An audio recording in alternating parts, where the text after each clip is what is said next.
बिस्मिल्लाहिर्रहमानिर्रहीम। अस्सलामु अलैकुम वरहमतुल्लाहि वबरकातुह। बदन की ताकत 5 फलों में पोशीदा है।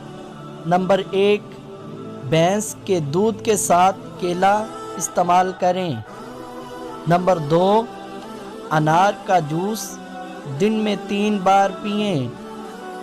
नंबर 3 अदद नाशपाती के साथ 2 बादाम इस्तेमाल करें।